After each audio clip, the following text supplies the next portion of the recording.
Alright, I'm going to do a few different videos on drainage here. And we're in Florida, which we get a lot of rain, especially during the summer. And we do have a lot of sandy areas. And although we grow watermelons, oranges, strawberries, we don't grow rocks. So armoring is very expensive here. And at this point in time, a lot of places don't have that kind of money they even want to put into it.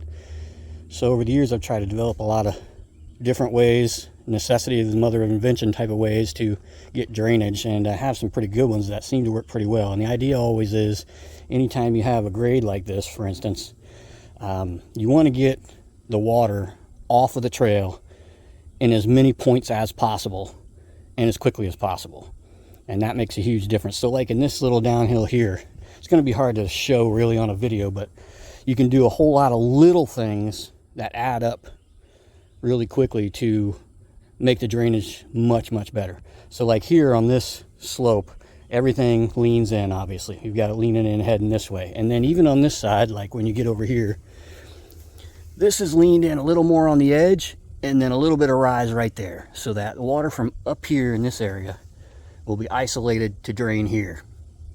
And then when you come a little further down, this area is isolated to drain here, because this rises just a little bit right here. Even in the middle of that berm, it rises just a little.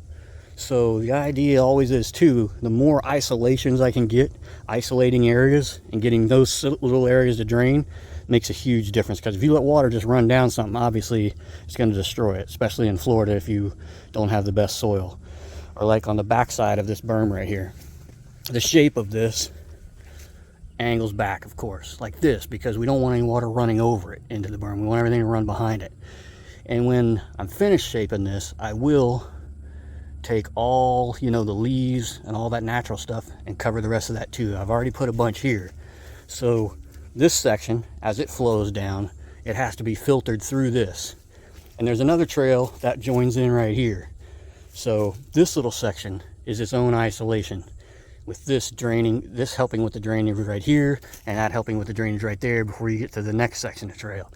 So on down this berm, when you come on down, then you've got, after that rise, you've got another drain right here with another rise, so that everything from this section of the berm, from here to here, drains here, and from there to there, drains there, and from there to there, drains there, and on down like that. So when you get them isolated like that and you get each area draining, it makes a huge difference.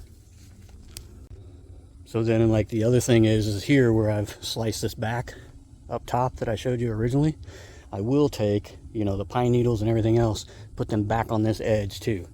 So it'll be draining off there, but you won't even be able to tell when you look at it that that area has been cut back even. And of course, all of that will help slow down the water, all of that natural material. And on this bottom drain, that's at the bottom of the berm, where it's going to run off here, and I have the rise, and it runs down into here. Now you can see this dips here. I know it's hard to see in a video, but it dips right here, and everything leans that way. So naturally the water is going to want to run back into this trail. So what I'll do here on this drain is I'm going to continue to cut dirt right here that I'm going to use to build more features on the hill here. As I cut that, I'll cut this down into almost like a reservoir right here, where it's deeper right here, so that water that comes off of here goes into that reservoir, and then build up the whole edge of it right here, the whole edge of it, with natural material. All of this debris right here, this good pine needles and everything, all of that edge will be built up, so that when the water comes down into here, it does what I just said. It'll reservoir in here a little bit and then trickle out over all the natural material before it runs in through this low spot right here that goes across the trail. So the water will still be able to disperse here, but it'll be running real slow and just trickle across here. Alright, as far as drainage goes as well, so like we're standing on a hill here and this goes down, and to make it so it drains better and somewhat more fun is this dips. It's hard to tell, I know, in these videos, and then it rises back up and it splits off into two trails here that you can head down. So like this is the downhill here, starts going down, but rather than making it flat so it goes downhill just flat like that, we have this roller that'll stop water here and shoot it off into that way. And then even on that downhill, it's leaned out. The camber goes out like that a little as you're going across there, not completely flat, so that the water will sheet off to that side. Anytime that you can get water to sheet, it does less erosion. And I guess the best way to describe that is it does a thin layer of water that runs off like this, rather than if you have a straight downhill where it just goes straight and you don't have a roller or you don't have a camber or something, then it's kind of like the water gathers up and becomes this gang of water, and it starts, rather than coming off real quick, it's ganging up and it's piling up and it's just ripping down and tearing stuff apart more than if you're getting sheeting going. So that's kind of the description of that.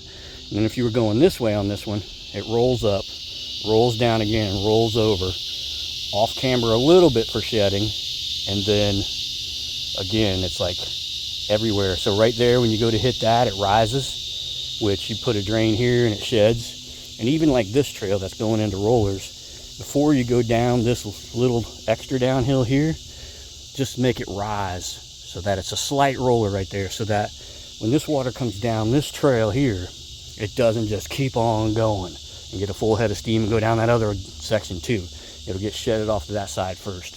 So any of these little things that you can do make a big difference, and that includes like this stuff. The more you can leave of this organic material between trails and everywhere, the more you can leave, the better you're going to be, because when you clear a lot of that out, like if this was cleared out over here, well then all that's going to shed into the trail too. So all these little things you can do make a big difference.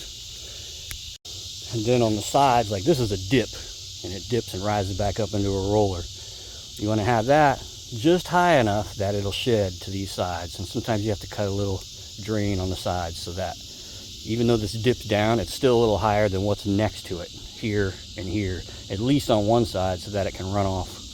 So the last thing is, on single track like this, when you build all these little drains and you make it, even when you make it the way that makes everything drain better, there's still going to be maintenance sometimes. I mean, that's just how it is. But this cuts down on it a lot. But like where you have a drain like this is a fresh section, but you can see how some of the dirt has washed over here. This hasn't been fully packed yet, but the drains will, from time to time, have to be cleaned out. And what I can typically do is, you like that typical? I can't even say it. Anyway, what I typically do is take this and put it back where it came from, so that you're not digging the trail down more and more, because sometimes people will continue to dig this every time to smooth it, but then you're just getting a deeper and deeper trail, which is not good either.